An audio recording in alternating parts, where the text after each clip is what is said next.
دروشی پڑھی اللہم صلی اللہ علیہ وسلم.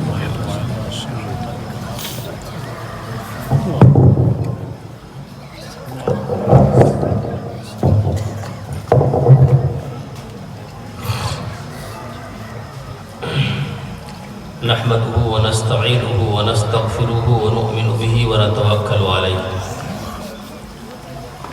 ونعوذ بالله من شرور انفسنا ومن سیئات اعمالنا من يهده الله فلا مضل له ومن يضلله فلا هادي له ونشهد ان لا اله الا الله ونشهد ان محمدا عبده ورسوله. اعوذ بالله من الشیطان الرجیم. بسم اللہ الرحمن الرحیم. وما آتاكم الرسول فخذوه وما نهاكم عنه فانتهوا. وقال النبي صلى الله عليه وسلم تركت فيكم امرين لن تضلوا ما تمسكتم بهما كتاب الله وسنة نبيه.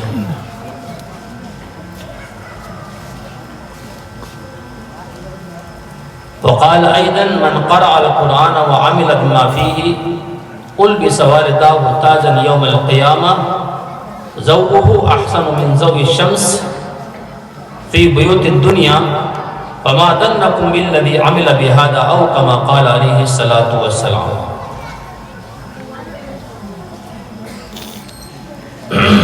محترم بزرگوں اور دوستوں اور بھائیوں، اسٹیج پر رونق افروز علماء کرام، ائمہ کرام، حفاظ کرام، پردے میں بیٹھی ہوئی میری ماں اور بہنیں، ہم سب جو ہے بہت دیر سے دینی پروگرام سن رہے ہیں، دیکھ بھی رہے ہیں. اب وہ کیسے سنا ہے اور کیسے دیکھا ہے وہ تو ہر انسان جانتا ہے. ایک تو ہے مقصد کہ صرف بھیڑ جمع کر لینا اور اس رات کا وقت گزار دینا، اور ایک یہ ہے کہ اس پروگرام کے اندر بچوں نے، بچیوں نے ہمارے سامنے کیا پڑھ کر سنایا ہے، کیا پیش کیا ہے، ہم اس کو بغور سماعت فرماتے تو میں جہاں تک سمجھتا ہوں کہ میری تقریر کی کوئی ضرورت ہی نہیں تھی. اور میں کوئی مقرر نہیں ہوں، بلکہ میں تو ایک طالب علم ہوں جو اپنا سبق سنانے کے لیے آپ لوگوں کی خدمت میں حاضر ہو گیا ہوں. ورنہ میرے بزرگوں دوستوں، تقریباً 2، 2.5، 3 گھنٹے سے بچوں اور بچیوں نے جو پروگرام پیش کیا ہے، شاید میں ایک ہی موضوع لے کے چلوں اور بچوں اور بچیوں نے انیک موضوع پیش کیے ہیں. ہر موضوع پر تقریر ہوئی ہے. اگر آپ دھیان سے اور غور سے سنتے تو ان باتوں کے اندر بڑی اونچی اونچی باتوں نے کی ہے، اور ہر موضوع پر انہوں نے تقریر کی ہے، اور ہر موضوع کو ہمارے سامنے کھول کے رکھا ہے.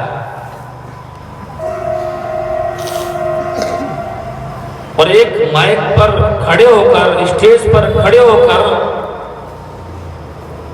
جب بولنا شروع کیا کہ زبان کا تھوک ختم ہو گیا ہے. یہ میری حالت ہے. آپ اندازہ لگاؤ کہ ان بچیوں نے اور بچوں نے کتنی بے باکی اور نڈرتا سے جو ہے اپنے پروگرام کو پیش کیا ہے. آپ میں سے کوئی کھڑا ہو کر وہاں اسٹیج پر چڑھ کے دکھائے، سلام کر کے دکھائے. اس کے سلام کرنے کے اندر یہ ڈر محسوس ہو جائے گا. تو آپ اس بات کو سوچیے اور سمجھیے کہ 10-12 سال کی بچی اور 15 سال کا بچہ اور 10 سال کا بچہ کہ جنہوں نے مائک کے اوپر کھڑے ہو کر نڈرتا اور بہادری سے اپنے پروگرام کو پیش کیا ہے اور آپ کے سامنے ہر موضوع کو کھول کے بیان کیا ہے، آپ نے کیا سنا ہے؟ کیا سنا آپ نے؟ بہت کچھ کہہ کے چلی گئی وہ بچے اور بچیاں، لیکن ہم سب جو ہے بس ایک دوسرے کو دیکھتے رہے، غور سے نہیں سنا ہم نے. میں تو بہت مختصر سا پروگرام سنا، آپ لوگوں نے تو 2.5-3 گھنٹے سے پروگرام کو سنا ہے. میں مبارکباد دیتا ہوں ان بچوں اور ان بچیوں کو جنہوں نے پروگرام پیش کیا ہے اور ایک بہت اہم موضوع کے اوپر اپنی بات کو رکھی ہے اور اسٹیج کے اوپر کھڑے ہو کر نڈرتا اور بہادری سے جنہوں نے پروگرام پیش کیا ہے ان کو مبارکباد ہے، اور ان کے استادوں کو اس سے زیادہ مبارکباد ہے کہ جنہوں نے ان چھوٹے چھوٹے بچوں کو تقریر کی شکل میں اور نعت اور نظم کی شکل کے اندر ان کو رٹایا ہے، ان کو اوپر محنت کی ہے، تب جا کے وہ اس کہنے کے اور اس بولنے کے قابل ہوئے ہیں. یوں ہی ان نیتاؤں کے بھاشن اور بکواس کر دینا اور ان کے بچوں کا نعت اور تقریر پیش کرنا برابر نہیں ہے، برابر نہیں ہے. اس کو سوچ سمجھ کے بولنا پڑتا ہے، وہاں کوئی سوچ سمجھ نہیں ہوتی ہے. میرا رب کہتا ہے قُلْ هَلْ يَسْتَوِي الَّذِينَ يَعْلَمُونَ وَالَّذِينَ لَا يَعْلَمُونَ. علم والے اور بغیر علم والے کیسے برابر ہو سکتے ہیں؟ ایک یوں ٹھوکا بندی کرتا ہے اور ایک قرآن و حدیث کی روشنی میں بات کرتا ہے. آپ ان دونوں کو توازن نہیں رکھ سکتے ہیں، ان دونوں کو ایک چوٹی پر کھڑے نہیں کر سکتے. جب میرے رب نے فرق بیان کیا ہے، جب میرے رب نے ان کے مقام کو بدلا ہے، جب میرے رب نے ان کو عزت بخشی ہے، تو ہم کون ہوتے ہیں ان کی عزتوں پر ہاتھ ڈالنے والے؟ ہمارے بے عزتی کر دینے سے، ہمارے گالی دے دینے سے اور کسی کے احترام کو کم کر دینے سے کسی عالم اور حافظ کی عزت میں کمی نہیں آئے گی. اس لیے کہ عزت اور ذلت کے خزانے اللہ کے پاس ہیں. وَتُعِزُّ مَن تَشَاءُ وَتُذِلُّ مَن تَشَاءُ، کہ جس کو چاہتا ہے عزت کی چوٹی پر بٹھا دیتا ہے اور جسے چاہتا ہے ذلت کی گھڑے میں ڈال دیتا ہے. قابل مبارکباد ہے. بہت اچھا اور خوبصورت پروگرام پیش کیا. میں کوئی جو ہے مغالبہ نہیں کہہ رہا ہوں، آپ کو صرف یوں ہی من گھڑت باتیں نہیں بیان کر رہا ہوں، بلکہ میں اپنے دل سے کہہ رہا ہوں کہ بہت خوبصورت اور اچھا پروگرام پیش کیا ہے بچوں اور بچیوں نے. اگر یوں ہی محنت کرتے رہیں تو بتاؤ یہ آپ کا مکتب کہاں جائے گا؟ مکتبوں کے اندر محنت جو ہوتی ہے وہ کہیں کہیں دیکھیے. اللہ کرے کہ ہر گلی اور ہر نکڑ اور ہر محلے کے اندر ایسے مکتب ہونے چاہیے جہاں جو ہے بنیادی تعلیم دی جاتی ہو. مدرسوں سے زیادہ اہمیت رکھتے ہیں مکاتب، مدرسوں سے زیادہ اہمیت رکھتے ہیں مکاتب، اس لیے کہ بنیاد تو وہی مضبوط ہوتی ہے، نیند وہی رکھی جاتی ہے، جڑیں تو وہی سے تیار ہوئی جاتی ہے. اس لیے آئندہ اس بات کا تہیہ و ارادہ کریں، عزم مصمم کریں کہ جب بھی بچے پروگرام پیش کریں گے ہم ان کو بغور سماعت فرمائیں گے، ان کی باتوں پر توجہ دیں گے، دھیان سے سنیں گے کہ بچہ کیا کہہ رہا ہے، اس نے کیا کہا ہے، یہ ہم سے کہنا کیا چاہ رہا ہے اور اس نے کیا ہم کو پڑھ کر سنایا ہے. بچوں نے سال بھر محنت کی ہے اور آپ گپ شپ کر کے اپنے پروگرام کو سن رہے ہیں. کتنی محنت کی ہے، استاد کو پتا ہوگا کتنی محنت کی ہے اور اس بچے کو پتا ہوگا کہ کتنی محنت کی ہے، اور آپ یوں ہی صرف چائے اور پانی میں سن کے چلے گئے. چائے پانی کے اندر ٹائم پاس کر دیا نہیں، آپ اپنا وقت قیمتی وقت لے کر آئے ہیں تو قیمتی وقت قیمتی مجلس کے اندر بیٹھے ہوئے ہیں تو اس وقت کی قیمت کو بھی سمجھیے. الوقت اثمن من الذهب، وقت جو ہے سونے سے زیادہ قیمتی چیز ہے. گزرا وقت اور گزرا سمے واپس نہیں آتا ہے، یاد رکھیں. آپ پوری کائنات مل کر آپ کی زندگی کے ایک سیکنڈ واپس نہیں کر سکتی ہے، پوری کائنات مل کر. بہت خوش نصیب ہیں آپ کہ اللہ تعالیٰ نے آپ کو اس بڑی محفل اور بڑی مجلس کے اندر آنے کا موقع دیا ہے. اس لیے شاید پروگرام سنتے سنتے ایک وقت گزر گیا، کافی وقت گزر گیا تو آپ کی آنکھوں میں نیند کا خمار بھی ہو سکتا ہے. میں بہت مختصر بات کروں گا آپ سے، اس لیے توجہ کے ساتھ میرا سبق سنیے گا. سب جاگ رہے ہیں نا؟ کہیں کہتے کہتے مجھے نیند آ جائے، اس لیے جاگ کے رہنا. تھوڑی دیر بات کریں گے انشاءاللہ. اللہ پاک نے ارشاد فرمایا وَمَا آتَاكُمْ الرَّسُولُ فَخُذُوهُ وَمَا نَهَاكُمْ عَنْهُ فَانْتَهُوا۔ سنیے، بخاری شریف نے کتاب کو شروع کیا، بخاری علیہ الرحمہ نے، تو سب سے پہلے وہی کا ذکر فرمایا، پھر اس کے بعد ایمان کا ذکر فرمایا، پھر اس کے بعد علم کا ذکر فرمایا، اور پھر اس کے بعد عمل کا ذکر فرمایا۔ یہ پورا کا پورا مقصد، دنیا کے اندر آنے کا مقصد بیان فرمایا۔ یہ دین ہم تک وہی کے ذریعے پہنچا ہے، اللہ کا قرآن وہی کے ذریعے ہمارے پاس آیا ہے، اور اللہ تعالیٰ نے ہم سب کو ایمان جیسی دولت سے سرفراز بھی فرمایا ہے۔ اب کرنا کیا ہے کہ ہمیں علم دین حاصل کرنا ہے۔ کیا کرنا؟ علم کے بغیر انسان ادھورا ہے۔ ان مکاتب کے اندر جن بچوں نے علم دین حاصل کیا ہے، ان کی زندگیوں کے اندر روشنی بھر چکی ہے۔ اس لیے ہمیں بھی چاہیے کہ کم سے کم علم دین سے ہم اپنے آپ کو چسپاں کریں، علم دین سے مناسبت اختیار کریں، ان مدارس اور مکاتب سے اپنے آپ کو وابستہ کریں، اپنے آپ کو منسلک کریں۔ میرے بزرگوں، یہ زندگی جو ہے بہت مختصر سی زندگی ہے جو ہر انسان کو چھوڑ کر جا رہا ہے۔ اللہ کے نبی صلی اللہ علیہ وسلم جو آپ کو دے، جو شریعت آپ لے کر آئے ہیں، جو قانون آپ لے کر آئے ہیں، جو قاعدہ آپ لے کر آئے ہیں، جو شریعت اور جو نبوت آپ لے کر آئے ہیں، اللہ پاک ارشاد فرماتا ہے کہ میرے نبی جو آپ کو دے اس کو تو پکڑ لو، اور جس چیز سے میرے نبی منع کرے اس سے ہٹ جاؤ، اس کا نام دین ہے۔ یہی دنیا میں آنے کا مقصد ہے۔ ہم اپنی جو زندگی کہاں گزار رہے ہیں، اپنے وقت کو کہاں برباد کر رہے ہیں؟ ہم اپنی حیثیت کو سمجھیں کہ اللہ تعالیٰ نے ہم اور آپ کو دنیا کے اندر کیوں بھیجا ہے، ہمارے آنے کا مقصد کیا ہے۔ ان بچوں نے جو دین سے اپنے آپ کو وابستہ کیا ہے، منسلک کیا ہے، ربط بنایا ہے، تو میرے بزرگوں اسی طریقے سے ہم اور آپ کو بھی دین سے وابستہ ہونا ہے کہ اللہ کے نبی صلی اللہ علیہ وسلم ہمارے لیے کون سا دین لے کر آئے ہیں، کہ جس دین کے اوپر اللہ تعالیٰ نے دنیا اور آخرت کی کامیابی اور کامرانی رکھی ہے۔ اللہ کے نبی صلی اللہ علیہ وسلم نے فرمایا ترکت فیکم امرین لن تضلوا ما تمسکتم بہما کتاب اللہ و سنت نبیہ، کہ میں نے تمہیں دو چیزیں دی ہیں، جب تک ان دو چیزوں کو مضبوطی سے پکڑے رہو گے کائنات کی کوئی چیز تمہیں گمراہ نہیں کر سکتی ہے۔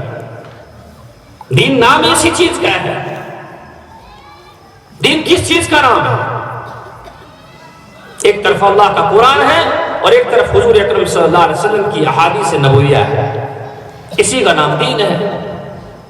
ہم اپنی ساری زندگی کو سامنے رکھیں اور سامنے رکھ کر پھر موازنہ کریں کہ میری زندگی کے اندر اللہ کا حکم ہے یا نہیں ہے، نبی کریم صلی اللہ علیہ وسلم کا طریقہ ہے یا نہیں ہے۔ انسان اپنا موازنہ اور محاسبہ خود کرے کہ میں دنیا میں آیا کیوں ہوں، میرے دنیا میں آنے کا مقصد کیا ہے، اور اللہ اور اللہ کے رسول صلی اللہ علیہ وسلم ہم سے کیا چاہتے ہیں۔ آپ کے اس بالیہ گاؤں کے اندر کوئی ایسا مائی کا لال ہے جو کھڑا ہو کر یہ کہے کہ میں اتنے سال دنیا کے اندر زندہ رہوں گا، یا مجھے مرنا نہیں ہے، بلکہ ہر انسان کو دنیا سے جانا ہے اور ہر انسان کو دنیا چھوڑنی ہے۔ لیکن سمجھدار انسان کون ہے؟ جو موت سے پہلے موت کی تیاری کرے، جو اپنے آخرت کی تیاری کرے۔ اللہ کے نبی صلی اللہ علیہ وسلم ہمارے لیے کون سا دین لے کر آئے ہیں، اس دین کے ساتھ اپنی زندگی کو گزارنے کی کوشش کریں۔ بہت اہم چیز ہے دین، کہ دین کے بغیر یہ دنیا ادھوری ہے۔ دین کے بغیر انسان دنیا میں رہتا ہے تو وہ ایسا ہے جیسے اندھیرے کے اندر زندگی گزار رہا ہو، جیسے دنیا کے اندر ایک کورے کاغذ کی طرح زندگی گزار رہا ہو۔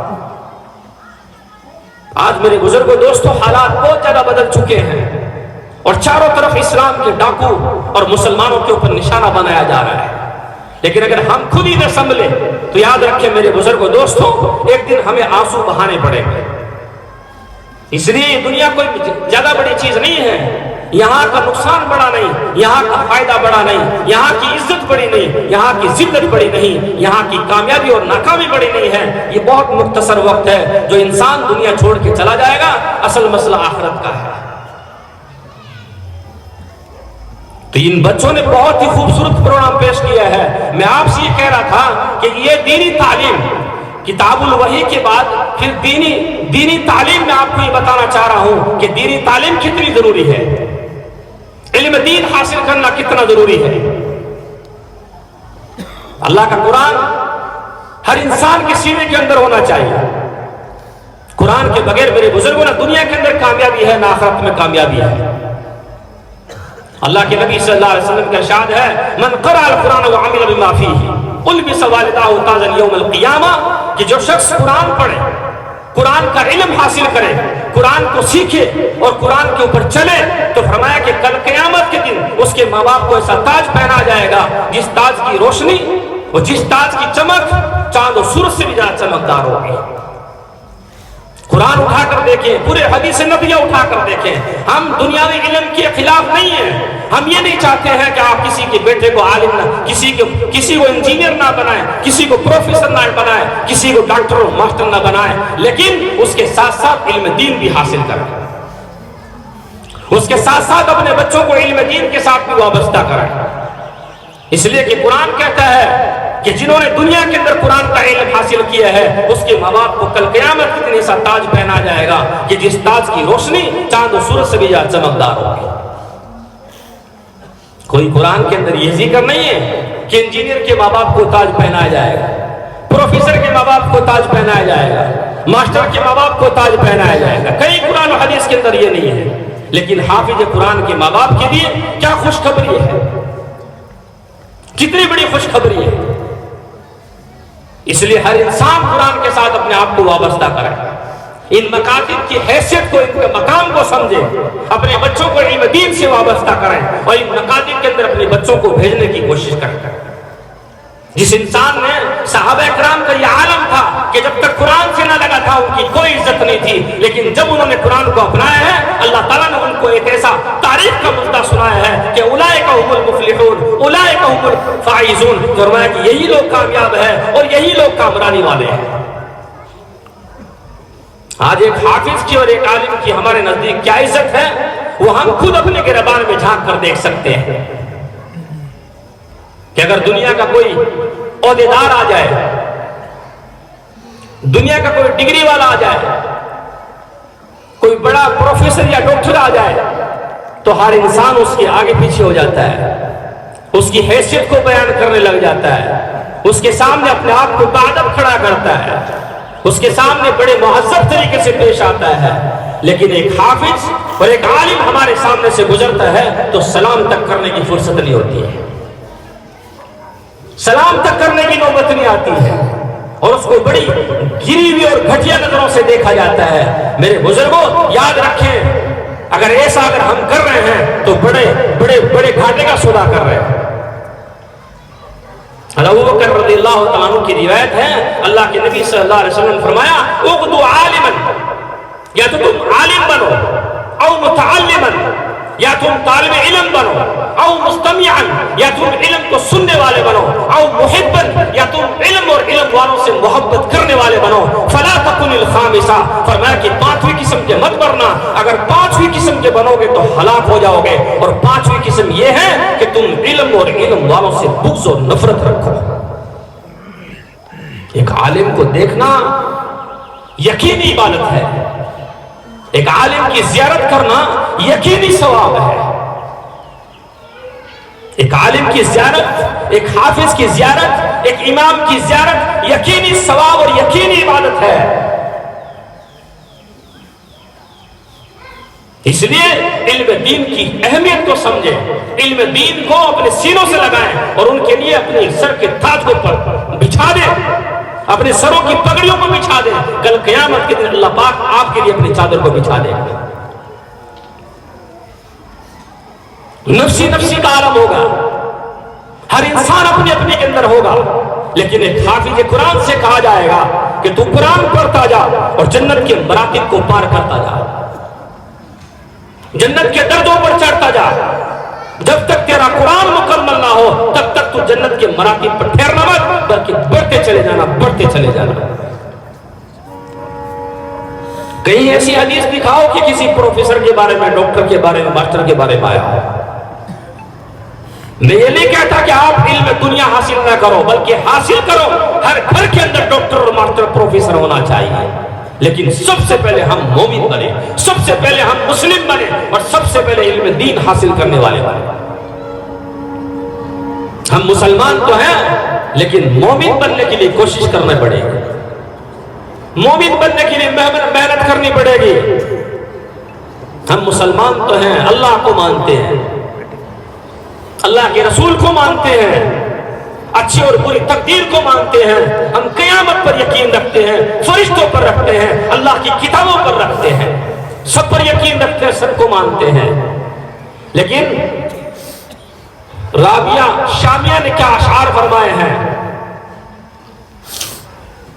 تعصی اللہ وانت تزم حبہ هذا محال في القياس بديع لو كان حبك صادقا لعنه فإن المحب لمن يحب مطيعه۔ فرمایا اللہ اور اللہ کے رسول کی نافرمانی، اور فرمایا کہ دعویٰ کرتے ہو کہ ہم اللہ سے محبت کرتے ہیں اور اللہ کے رسول سے محبت کرتے ہیں۔ ہاتھ اٹھا کر بتاؤ اللہ اور اللہ کے رسول سے محبت کون کون کرتا ہے؟ ارے ہاتھ تو اٹھاؤ کم سے کم۔ سب محبت کرتے ہیں تو سب کے چہروں پر نبی کی سنت ہونی چاہیے، سب کے بدن پر نبی کا لباس ہونا چاہیے، اور سب کو نماز کی پابندی کرنی چاہیے۔ یہ ہے اللہ اور اللہ کے رسول سے سچی محبت۔ شاید یہی تو کہہ رہے ہو کہ جب تمہیں اللہ اور اللہ کے رسول کی محبت کا اعلان کیا جاتا ہے تو سب کے ہاتھ بلند ہو جاتے ہیں، لیکن جب نماز کے لیے کہا جاتا ہے تو پیٹھ موڑ کے چلے جاتے ہو۔ جب اللہ کا منادی آپ کو آواز دیتا ہے تو آپ کے کانوں میں کوئی جو بھی نہیں رہتی۔ جب آپ کو حافظ اور عالم علم دین کے لیے پکارتا ہے تو آپ ان کی سنائی نہیں کرتے ہیں، اور نبی کی سنت کا معاملہ آتا ہے، اور نبی کے پیغام کا معاملہ آتا ہے، نبی کی شریعت اور سنت اور نبی کی نبوت کا معاملہ آتا ہے تو میرے بزرگوں ہماری جو ہے ساری جھیکڑی نکل جاتی ہے۔ تعصی اللہ وانت تزم حبہ، اللہ اور اللہ کے رسول سے محبت ہے تو فرمایا کیا کرنا پڑے گا؟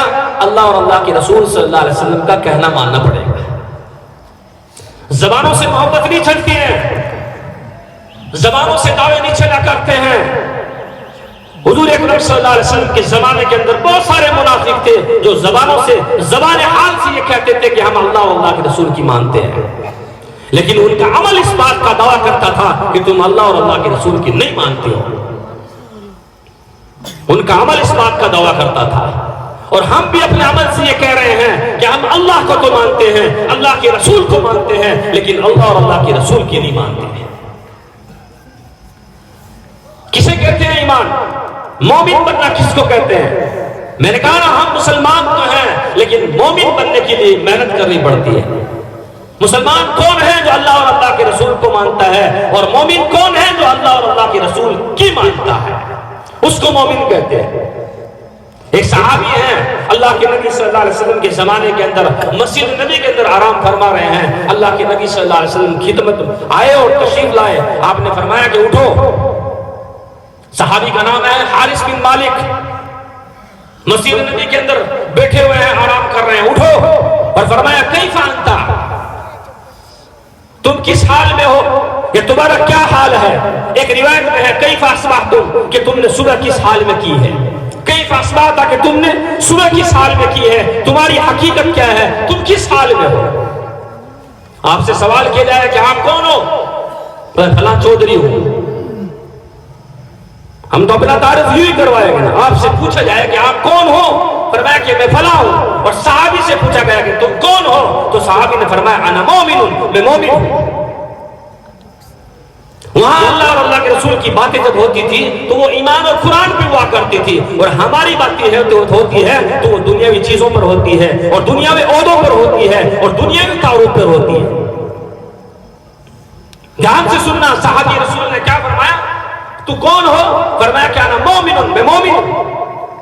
اللہ کے نبی صلی اللہ علیہ وسلم نے دوسرا سوال کیا، مومن حقا، کیا تم سچے مسلمان ہو؟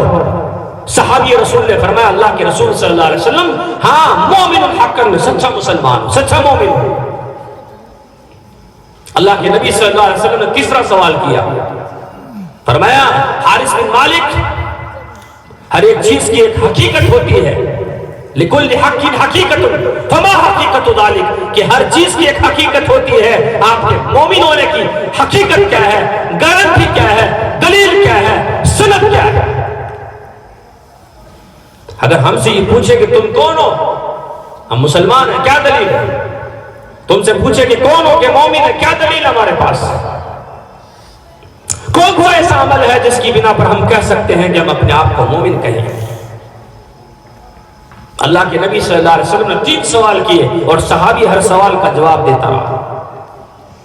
مومن ہوں، سچا مومن ہوں، کیا حقیقت ہے تمہارے ایمان کی، کیا سند اور کیا دلیل ہے؟ اب صحابی رسول کا جواب سنیے۔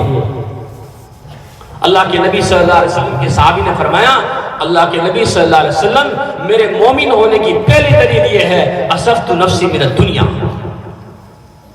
اسفت نفسی من الدنیا، کہ میں نے اپنے آپ کو دنیا سے ہٹا لیا ہے، میں نے اپنے سینے سے، اپنے دل سے، اپنے گریبان سے، اپنی چاہت سے دنیا کی محبت کو نکال کر پھینک دیا ہے۔ یہاں تو دنیا کی محبت کھٹ کھٹ کے بری پڑی ہے،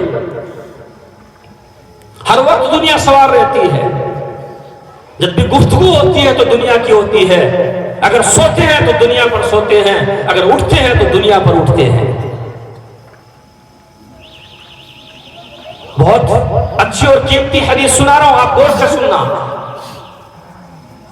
تھوڑی توجہ چاہتا ہوں، توجہ سے سننا، کہ عزفت نفسی من الدنیا، کہ میں نے اپنے آپ کو دنیا سے ہٹا لیا ہے، دنیا کی محبت میں نے اپنے دل سے نکال کر پھینک دی ہے۔ اور ہم کیا کر رہے ہیں؟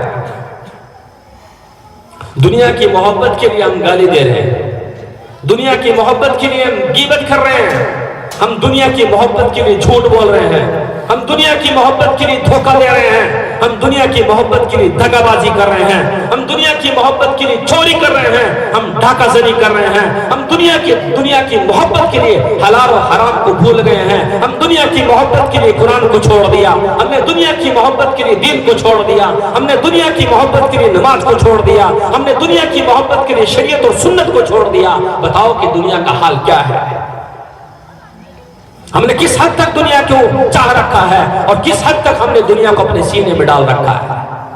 عزفت نفسی من الدنیا، کہ میں نے، اللہ کے نبی صلی اللہ علیہ وسلم میرے مومن ہونے کی پہلی دلیل یہ ہے کہ میں نے اپنے سینے سے دنیا کو نکال کر پھینک دیا ہے، کوئی محبت نہیں دنیا کی، یہ سارے گناہ ہو رہے ہیں صرف کے سب دنیا کی محبت میں ہو رہے ہیں۔ اس لیے دنیا کی محبت کرنے سے دنیا بڑھ نہیں جاتی اور دنیا کی محبت کو کم کر دینے سے دنیا گھٹتی نہیں ہے۔ ہر چیز کا تعلق تقدیر سے ہے، کل شیء بقدر، ہر چیز کا تعلق تقدیر سے ہے۔ آپ دنیا حلال سے کمائیں، حرام سے کمائیں، جائز طریقے سے کمائیں، ناجائز طریقے سے کمائیں، نماز چھوڑ کر کمائیں، نماز پڑھ کر کمائیں، یا آپ صبح اور شام کا خیال کر کے کمائیں، یاد رکھیں میرے بزرگوں، دوستوں، جتنی آپ کی کھوپڑی اور چوپڑی میں لکھا ہوا ہے اس سے زیادہ آپ کو کبھی نہ مل سکتا ہے۔ اس لیے انسان عقل مند وہ ہے کہ جو دنیا کو دین کے ساتھ لے، جو دنیا کو حلال طریقے سے لے، جو دنیا کو اللہ کے حکم کو پورا کر کے لے، جو دنیا کو اللہ کے نبی صلی اللہ علیہ وسلم کے طریقوں کے ساتھ رہے۔ تو صحابی رسول نے فرمایا عزفت نفسی من الدنیا، کہ میں نے اپنے سینے سے دنیا کو نکال کر پھینک دیا ہے۔ اللہ کے نبی صلی اللہ علیہ وسلم میرے مومن ہونے کی دوسری دلیل یہ ہے وہ اسحرت لیلی، رات بھر جاگتا ہوں۔ کیا کرتا ہوں؟ رات بھر جاگتا ہوں۔ کس لیے؟ ان چوپالوں کے اوپر بیٹھ کر نوجوانوں کے طرح موبائل استعمال کرنے کے لیے، فیس بک اور واٹس ایپ چلانے کے لیے، یا ٹویٹر چلانے کے لیے، یا اپنے وقت کو تباہ و برباد کرنے کے لیے۔ وہ اسحرت لیلی، رات بھر جاگتا ہوں، فلمیں دیکھنے کے لیے نہیں، رات بھر جاگتا ہوں، موبائل دیکھنے کے لیے نہیں، رات بھر جاگتا ہوں، فیس بک چلانے کے لیے نہیں، رات بھر جاگتا ہوں کسی برے کام کے لیے نہیں۔ اللہ کے نبی صلی اللہ علیہ وسلم رات بھر اس لیے جاگتا ہوں کہ میں اپنے رب کے سامنے کھڑا ہوتا ہوں۔ اپنے رب سے راز و نیاز کرتا ہوں. آپ کو پتا ہے جنت کے کیسے محل ہیں؟ بیچ میں ایک حدیث یاد آئے اسی کے تعلق سے. جنت میں ایسے محل ہیں یرا ظاہرها من باطنها وباطنها من ظاہرها کہ جس کی اندر کی چیزیں باہر سے اور باہر کی چیزیں اندر سے نظر آتی ہے. ایسا کوئی بالیہ میں کوئی ڈیڈوانا تحصیل کے اندر ایسا کوئی محل ہے کہ جس کے اندر کی چیزیں باہر سے نظر آتی ہو اور باہر کی چیزیں اندر سے نظر آتی ہو؟ ایسے محل اللہ نے جنت میں تیار کر رکھے ہیں. کس کے لیے؟ کس کے لیے؟ اعد لمن اطعم الطعام وافشى السلام وصلى بالليل والناس نيام. جب سارا بالیہ سو رہا ہو تو ایک تو نوجوان کھڑا ہوتا ہے، وضو کرتا ہے اور اپنے رب کے سامنے 2 رکعت نماز نفل تہجد پڑھتا ہے. اللہ نے یہ محل ان کے لیے تیار کر رکھا ہے. اللہ نے یہ محل ان کے لیے تیار کر رکھا ہے جو سلام کرنے میں پہل کرتے ہوں. اللہ نے یہ محل ان کے لیے تیار کر رکھا ہے جو لوگوں کو کھانا کھلاتے ہوں. لمن اطعم الطعام، جو لوگوں کو کھانا کھلاتے ہوں. وافشى السلام، جو لوگوں کو سلام کرتے ہو. وصلى بالليل والناس نيام، جب پورا گاؤں سو رہا ہو اس وقت چند نوجوان کھڑے ہوتے ہیں اور وہ وضو کر کر اللہ کے سامنے راز و نیاز کرتے ہیں. فرمایا کہ اللہ تعالیٰ نے یہ محل ان لوگوں کے لیے تیار کر رکھا ہے. تو صحابی رسول کیا کرواتے ہیں؟ وہ اسحرت اللیل، رات بھر جاگتا ہوں. رات کو جاگ کر اللہ کے سامنے راز و نیاز کریں. میں کہہ رہا ہوں زندگی کے اندر سکون بھر جائے گا، مزہ آئے گا عبادت کرنے کے اندر. اللہ سے باتیں کریں گے. وَأَسْحَرْتُ اللَّيْلَ وَأَزْمَعْتُ الْيَحَارِ. اللہ کے نبی صلی اللہ علیہ وسلم میرے مومن ہونے کی تیسری علامت یہ ہے کہ دن بھر پیاسا رہتا ہوں. کیا مطلب؟ یہ کچھ دن بعد میں کیا شروع ہونے والا ہے؟ ارے پیاسے رہیں گے کیا ہوگا؟ وہ اس کو کیا کہتے ہیں؟ ان کو بالی والوں کو پتہ ہی نہیں کیا کہتے ہیں اس کو. ارے بھوک اور پیاس رکھنا یہ کس کو کہتے ہیں؟ روزہ رکھنے کو کہتے ہیں. روزہ رکھتے ہی نہیں ہوں گے. کون کون نوجوان روزہ رکھتا ہے؟ بتاؤ سب ہاتھ اوپر کر کے. او ماشاءاللہ سارا بالیہ ہی. بہت اچھی بات ہے. پھر تو بہت خوبصورت لوگ ہو آپ لوگ، اچھے لوگ ہو. اس لیے صرف رمضان میں روزے فرض نہیں ہیں، روزوں کے ساتھ ساتھ مکمل نماز بھی فرض ہے. اور صرف روزے میں ہی اللہ کی اطاعت اور اللہ کی فرما برداری ضروری نہیں ہے، بلکہ 24 گھنٹہ اللہ کی فرما برداری ضروری ہے. اللہ کے اوامر پر عمل کرنا ضروری ہے، اللہ کی منہیات سے بچنا ضروری ہے. تو صحابی رسول کہتے ہیں اللہ کے نبی صلی اللہ علیہ وسلم میرے مومن ہونے کی تیسری علامت یہ ہے کہ میں دن بھر پیاسا رہتا ہوں، یعنی روزہ رکھتا ہوں. فرمایا کہ چوتھی میرے مومن ہونے کی چوتھی دلیل یہ ہے کأنی انظر الی عرش ربی حین یجاء بہ. اللہ کے نبی صلی اللہ علیہ وسلم اللہ کا عرش قیامت کے دن جب لوگوں کے سامنے لایا جائے گا اور چاروں طرف قیامت برپا ہوگی، نفسی نفسی کا عالم ہوگا اور اللہ کا عرش لایا جائے گا، گویا کہ میں اپنی آنکھوں سے دنیا کے اندر قیامت کا منظر دیکھ رہا ہوں. کبھی قیامت کا منظر خیال آیا؟ کبھی قیامت کا منظر خیال آیا؟ فرمایا کہ اس کے بارے میں خیال کریں کہ قیامت میں کیا عالم ہوگا. نفسی نفسی کا عالم ہوگا کہ جب ہر انسان نہیں بلکہ نبی بھی نفسی نفسی کے عالم میں ہوگے.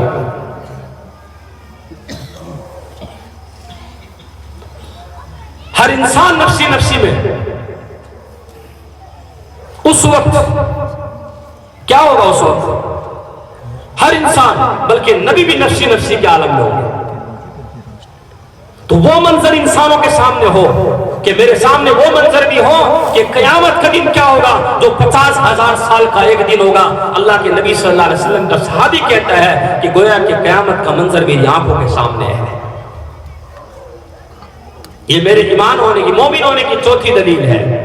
اور میرے مومن ہونے کی پانچویں دلیل فرمایا کہ کأنی انظر الی اہل الجنۃ یتزاورون فیہا، کہ جنتیوں کی آپس کی ملاقات میں اب اپنی آنکھوں کے سامنے ہے. گویا کہ جنت کا نظارہ بھی میں اپنی آنکھوں سے کر رہا ہوں. یہ پانچویں علامت. اور چھٹی علامت کیا ہے؟ کأنی اسمع اہل النار، فرمایا کہ جہنمیوں کی چیخ اور پکار اپنے کانوں سے سن رہا ہوں. اللہ کے نبی صلی اللہ علیہ وسلم جب یہ جواب سنے ہیں تو آپ نے حضرت حارث بن مالک کے کندھے پر تھپتھپی ماری اور فرمایا کہ حارث تو ایسا مومن ہے کہ تیرا دل ایمان کی روشنی سے بھر چکا ہے. اس لیے ہر انسان کو چاہیے کہ اپنے آپ کو مومن بنائے. جب مومن بنیں گے میرے بزرگوں دوستوں تب جا کے جنت ملے گی. اللہ نے ایمان دیا ہے اس ایمان پر محنت کریں. اور جس طریقے سے صحابہ نے محنت کی ہے اور جس طریقے سے دین کے لیے اللہ کے نبی صلی اللہ علیہ وسلم کے صحابہ نے قربانی دی ہے اسی طریقے سے صحابیہ نے بھی قربانی دی ہے. عورتیں دین کے اندر پیچھے نہیں رہی. عورتوں نے تو بڑی بڑی قربانیاں دی ہیں. ایک موقع ہے حضرت ابو بکر صدیق رضی اللہ تعالیٰ عنہ گھر سے نکلتے ہیں, بڑی سخت دھوپ ہے اور سورج بالکل سر کے اوپر کھڑا ہوا ہے اور سخت دھوپ کا اور سخت گرمی کا عالم ہے. ابو بکر صدیق رضی اللہ تعالیٰ عنہ ایسی گرمی کے اندر باہر نکلتے ہیں تو دیکھتے ہیں حضرت عمر کو ہوا لگی کہ ابو بکر اس وقت باہر نکلے ہیں. عمر بھی باہر نکلے. راستے کے اندر ملاقات ہوتی ہے. حضرت عمر پوچھتے ہیں ابو بکر صدیق رضی اللہ تعالیٰ عنہ سے, ابو بکر کس وجہ سے آئے ہیں, کیا وجہ بنی, کیا مجبوری بنی ہے کہ آپ اس وقت اپنے گھر کو چھوڑ کر سخت دھوپ کے اندر باہر نکلے ہیں؟ ابو بکر صدیق رضی اللہ تعالیٰ عنہ کہتے ہیں کہ عمر میں کسی اور وجہ سے نہیں نکلا ہوں, صرف اس وجہ سے نکلا ہوں کہ بہت زبردست طریقے سے بھوک لگ رہی ہے, بہت سخت بھوک لگ رہی ہے اور بہت سخت دھوپ نے مجھے مجبور کیا ہے. اس دھوپ اور گرمی کے اندر باہر نکلنے پر حضرت عمر بن خطاب کہتے ہیں ابو بکر جس وجہ سے تو نکلا ہے اسی وجہ سے میں نکلا ہوں, اسی وجہ سے میں نکلا ہوں. دونوں صحابی اس بات پر گفتگو کر ہی رہے تھے, اتنے میں اللہ کے نبی صلی اللہ علیہ وسلم تشریف لے کر آئے اور دونوں سے پوچھا کہ تم دونوں اس سخت دھوپ اور گرمی میں کیوں نکلے ہو؟ تو دونوں نے کہا اللہ کے نبی صلی اللہ علیہ وسلم اس سخت گرمی اور دھوپ کے اندر ہم کو جو ہے بھوک نے مجبور کیا ہے نکلنے پر. اللہ کے نبی صلی اللہ علیہ وسلم فرماتے ہیں کہ ابو بکر عمر سن, جن وجہ سے تم دونوں نکلے ہو اسی وجہ سے تمہارا آقا محمد عربی صلی اللہ علیہ وسلم نکلا ہے. تینوں جمع ہو گئے. اللہ کے نبی صلی اللہ علیہ وسلم فرمایا کہ چلو تمہیں ایک جگہ لے کر چلتا ہوں, شاید کچھ کھانے کو مل جائے. ابو ایوب انصاری کے دروازے پر آئے. اللہ کے نبی صلی اللہ علیہ وسلم کا روزانہ کا معمول تھا کہ ابو ایوب انصاری کے یہاں آتے تھے. کبھی نہ کبھی کچھ دودھ ملتا, کبھی روٹی ملتی, کبھی کچھ ملتا, کبھی کھجور ملتی. لیکن جس دن یہ دونوں صحابی کو لے کر آئے ہیں یہ وہ وقت نہیں ہے کہ جس وقت اللہ کے نبی صلی اللہ علیہ وسلم آیا کرتے تھے اس وقت کو ٹال کر آئے. اس لیے ابو ایوب انصاری جو چیز رکھا کرتے تھے وہ اپنے بچوں کو کھلا پلا کر باغ میں کام کرنے کے لیے چلے گئے. دروازے پہ دستک دی, ابو ایوب انصاری کو آواز دی تو ان کی اہلیہ ان کی بیوی نکلتی ہے, ان کی بیوی نکلتی ہے اور نکل کر کہتی ہے اللہ کے نبی صلی اللہ علیہ وسلم کو دیکھ کر کہتی ہے کہ خوش آمدید, آپ کے لیے خوش آمدید ہو, آپ کے لیے اور آپ کے دونوں ساتھیوں کے لیے, آپ تشریف رکھیے, میں ابھی جو ہے ابو ایوب انصاری کو بلا کر لاتی ہوں. دیکھیں کیسا جذبہ تھا دین کے لیے کہ گھر کے اندر کچھ نہیں ہے کھانے کو, لیکن اللہ کے نبی صلی اللہ علیہ وسلم اور آپ کے دونوں صحابہ کو دیکھ کر کیا کہتی ہے, آپ تشریف رکھیے, میں اپنے شوہر کو ابھی بلا کر لے آتا. ابو ایوب انصاری پاس میں باغ میں کام کر رہے تھے, ان کو بلانے کی ضرورت نہیں تھی. جیسے اللہ کے نبی صلی اللہ علیہ وسلم نے دروازے پر دستک دی ابو ایوب انصاری کے کانوں میں یہ آواز پہنچ گئی کہ اللہ کے نبی صلی اللہ علیہ وسلم تشریف لے کر آئے. ابو ایوب انصاری دوڑتے ہوئے آئے, آپ بات دھیان سے سننا, ابو ایوب انصاری دوڑتے ہوئے آئے اور آ کر فرمایا کہ خوش آمدید آپ کے لیے اللہ کے نبی صلی اللہ علیہ وسلم اور آپ کے دونوں ساتھیوں کے لیے, آپ تشریف رکھیے, میں ابھی آپ کے لیے کچھ کھجور لے کر آتا ہوں. اپنے باغ کے اندر گئے ہیں, کچھ کچی اور کچھ ادھ کچی اور کچھ پکی ہوئی تینوں قسم کی کھجوریں لا کر اللہ کے نبی صلی اللہ علیہ وسلم کے سامنے رکھ دیں اور فرمایا کہ آپ کھجور نوش فرمائیے, میں اتنی دیر میں کچھ اور انتظام کرتا ہوں. گئے اور ایک جانور کو ذبح کیا اور اپنی بیوی سے فرمایا کہ تم روٹی بناؤ. کیوں بناؤ؟ کہ تم روٹی بنانا جانتی ہو.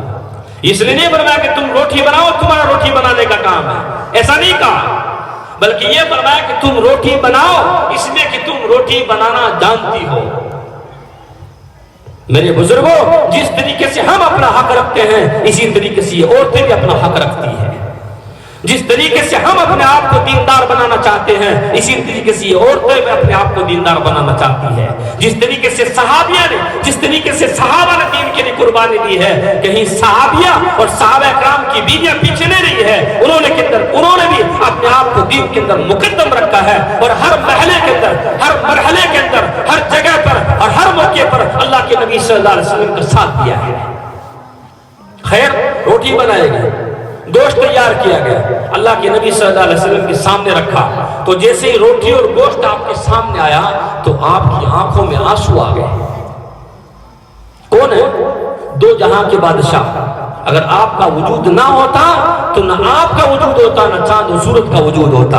جو دنیا کا سردار ہے اور خاتم النبیین ہے، نبیوں کا سردار ہے، اللہ کا محبوب حضور اکرم صلی اللہ علیہ وسلم ہے، اگر آپ چاہتے تو پوری دنیا کو سونے کا بنا دیا جاتا، لیکن آپ کا عالم یہ ہے کہ کافی دنوں کے بعد گوشت اور روٹی اپنے سامنے دیکھ کر آپ کی آنکھوں میں آنسو آ گئے،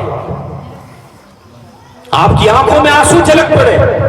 صحابہ اکرام پوچھنے لگے کہ اللہ کے نبی صلی اللہ علیہ وسلم کتنی مشقت، کتنی محنت اور کتنے وقت کے بعد میں اور کتنی دھوپ کی شدت کے بعد میں یہ نعمتیں ہمارے سامنے آئی ہیں اور پھر بھی آپ رو رہے ہیں؟ فرمایا کہ ہاں یہی وہ نعمتیں ہیں جن کا قیامت کے دن تم سے سوال کیا جائے گا، یہی وہ نعمتیں ہیں کہ جن کے بارے میں قیامت کے دن تم سے سوال کیا جائے گا۔ ان کو دیکھ کر رونے لگے۔ پھر ابو ایوب انصاری کو آواز دی کہ ابو ایوب ادھر آؤ۔ آدھی روٹی توڑی اور اس کے اوپر کچھ بوٹی رکھی اور فرمایا کہ یہ میری بیٹی فاطمہ کو دے کر آؤ، اس لیے کہ میری بیٹی نے بھی ایسی چیزیں کئی دن ہو گئی جن کے پیٹ میں ابھی تک نہیں گئی ہے۔ میرے بزرگوں، ہم نے صرف فاطمہ اور مریم کا نام ہی سنا ہے، ہم نے کبھی یہ نہ سوچا کہ کتنی مشقت اور کتنی پریشانی کے ساتھ انہوں نے دین ہم تک پہنچایا ہے۔ فاقے پر فاقے گزرتے تھے، بھوک پر بھوک گزرتی تھی، لیکن کبھی شکوہ شکایت نہیں کیا، کبھی حضرت علی کا گریبان نہیں پکڑا۔ اور فرمایا کہ ابھی ایک بچی تقریر کر رہی تھی حضرت فاطمہ کے بارے میں کہ جب ان کا جنازہ رخصت ہوا تو فرمایا کہ وہ بھی پردے کے اندر، اور یوں فرمایا کہ میرے جنازے کو رات کے وقت لے کر جانا، میرے جنازے کو رات کے وقت لے کر جانا تاکہ لوگوں کی نگاہیں میرے جنازے پر نہ پڑے۔ یہ عالم تھا پردے کا، یہ عالم تھا، یہ حال تھا پردے کا۔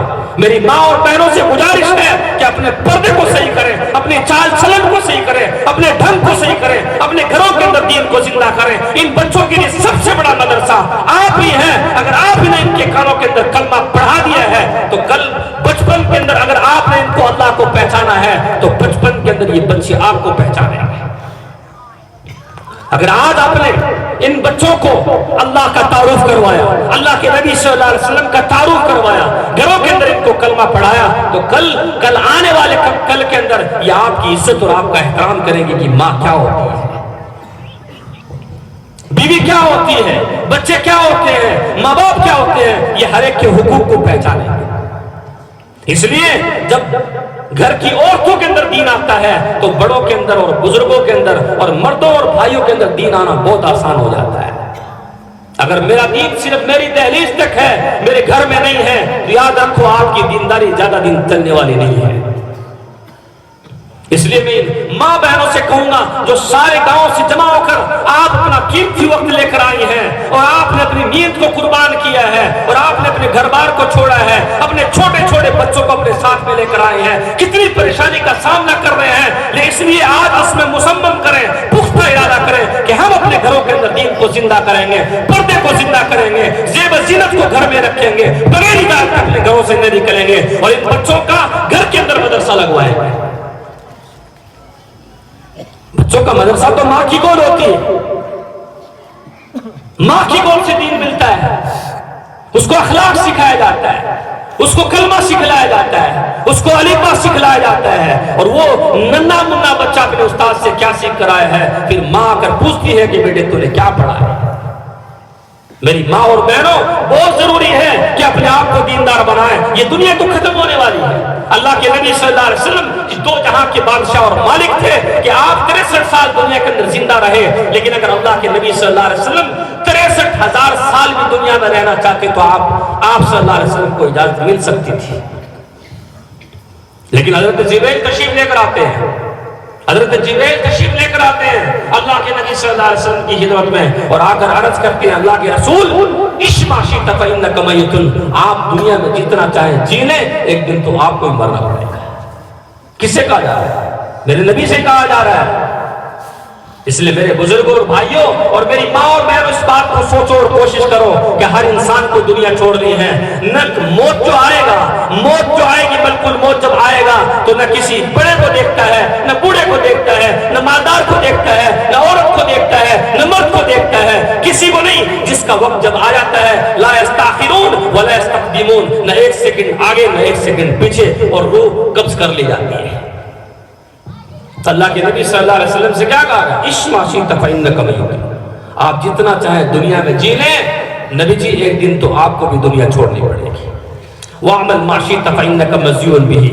جو چاہے عمل کر لیں، اچھا یا برا، اللہ کے رسول صلی اللہ علیہ وسلم آپ کو بھی اس کا بدلہ دیا جائے گا. وَأَحْبِبْ مَنْ شِئْتَ فَإِنَّكَ مَفَارِقُهُ. اللہ کے نبی صلی اللہ علیہ وسلم آپ جس سے چاہیں دنیا میں محبت کر لیں، ایک دن وہ محبت ختم ہو جائے گی، ختم ہو جائے گی.